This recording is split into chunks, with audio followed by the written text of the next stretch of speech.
Doutor, quando se fala em representação comercial e atendimento ao consumidor, como que fica essa relação?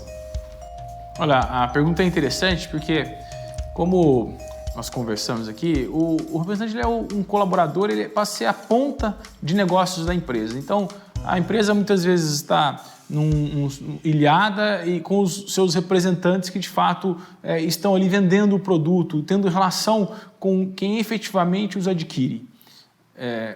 É óbvio que em algum momento o representante acaba por receber assim, as lamúrias inerentes ao recebimento do produto, a um atraso, a não entrega da maneira como se esperava ou a não performance do produto da maneira como se fazia numa determinada propaganda. Aí. Assim, nessa relação do representante com o representado, não é uma obrigação dele atender os seus consumidores, porque, no fundo, a grande obrigação dele é fazer a intermediação do negócio. Eu faço a intermediação entre o representado e o seu adquirente do seu produto, seja ele consumidor final ou não. Não há uma certa obrigação dele em atender esses reclamos. Mas isso pode ser contratualizado. Por quê? Porque nessa relação que o representante desenvolve com o consumidor ou com o adquirente do produto do representado, acaba existindo uma relação de confiança, uma relação de cordialidade, muitas vezes até uma relação de amizade.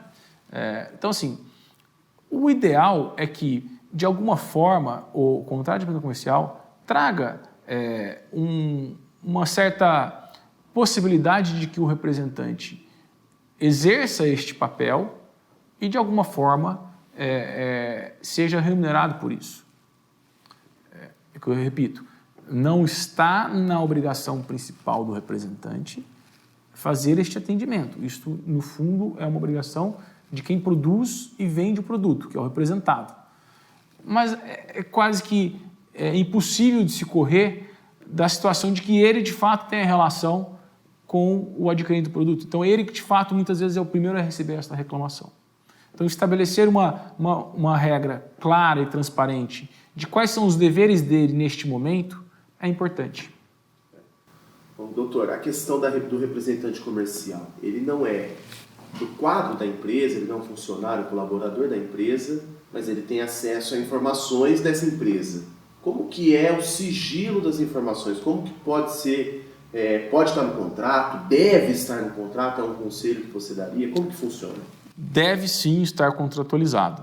É evidente que o representante comercial, ele muitas vezes tem acesso a informações, algo bem simples que a gente pode lembrar que o lançamento de um produto novo, com certeza os representantes terão treinamento em relação a esse produto, a maneira como vender, a maneira como ele é precificado, muito antes de que o mercado saiba deste produto. O dever de sigilo é, sim, inerente à relação? Mas contratualizá-lo fica ainda mais forte dentro dessa relação. E de que forma se pode contratualizar isso? Contratualizando dentro da estrutura do contrato de prestação comercial, a criação de cláusulas de dever de sigilo, sempre que ele recebe uma informação em que ele tem, de fato, o dever de não revelá-la, nem mesmo ao potencial mercado consumidor, até o momento que a empresa o autorize.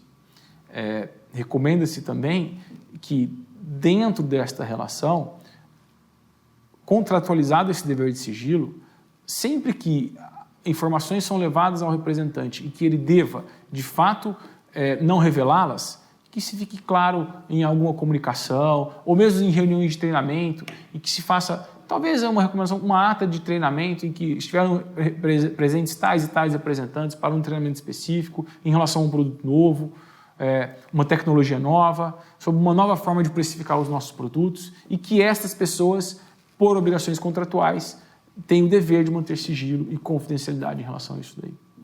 Continuando falando um pouquinho de contrato, doutor, o representante comercial, ele tem uma certa liberdade, é autônomo, mas como que fica para trabalhar, por exemplo, com um concorrente de um representante dele, de uma empresa que ele representa? Como que funciona isso? Essa é uma pergunta bastante comum, porque os representantes eles vão tendo uma especialização em determinados segmentos e quase que é impossível que ele não conheça dos produtos concorrentes e que em algum momento ele mesmo seja procurado pelos concorrentes para representar produtos que, no fundo, concorrem entre si. É importante que seja contratualizado isso para que não se permita que ele atue com produtos que sejam concorrentes diretos ao seu. Mas também é importante que ele tenha a liberdade que decorre da sua própria autonomia de representar outras empresas. Novamente, a gente cai naquela questão do fator de risco. Quando você olha um representante comercial em que ele fatura exclusivamente para uma empresa, em que ele só representa produtos desta empresa, em que essas notas que ele emite de intermediação de negócio para essa empresa são notas numericamente ordenadas, a primeira, a segunda, a terceira, são sempre para o mesmo representado. Isso é um fator que acaba gerando um risco trabalhista. Então, o que se recomenda é que se contratualmente não permita de forma alguma que o mesmo representante trabalhe para produtos concorrentes e que permita sim que ele trabalhe para outras empresas de outros segmentos, mas que se recomenda que, numa relação de transparência, que ele informe a representada quais são os produtos de outras linhas que ele representa, para que você possa saber também em que segmentos ele está atuando. Num mundo tão digital, tão tecnológico como hoje, a questão do e-commerce e a questão agora, pode ocorrer algum tipo de conflito com os representantes comerciais?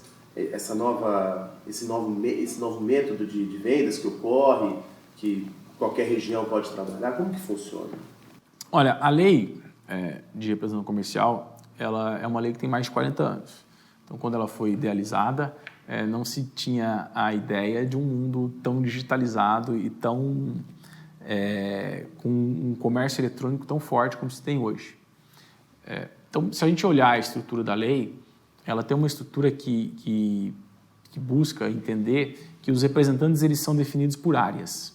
Então, na região A, o representante é este, na região B é aquele. E a própria lei tem uma disposição de que, se a companhia fizer uma venda direta na A, e em determinadas condições de exclusividade do representante para a região A companhia tem que pagar, sim, a comissão para esse representante. Decorre disso o fato de que o representante, no fundo, é quem divulgou, quem abriu o mercado para ele, então é adequado que se pague essa comissão para ele. O fato é que, com o mundo digital, o comércio eletrônico, esse controle ele é quase que impossível, porque o usuário da região A, da B, da C, da D, ele acaba não tendo necessariamente uma relação com os representantes, e ele passa a ter uma relação diretamente com o marketing ou a área de vendas da companhia via sites, via celulares, enfim. Então, assim, contratualmente, o que se recomenda é que se deixe claro qual vai ser a regra em relação a isso daí. Se vai estabelecer uma regra que para vendas de acordo com o CEP, por exemplo, eu pago a comissão, ou que fique claro que vendas diretas no site não tem nenhum tipo de remuneração para representantes, independente da região e independente da exclusividade que eles tenham naquela região.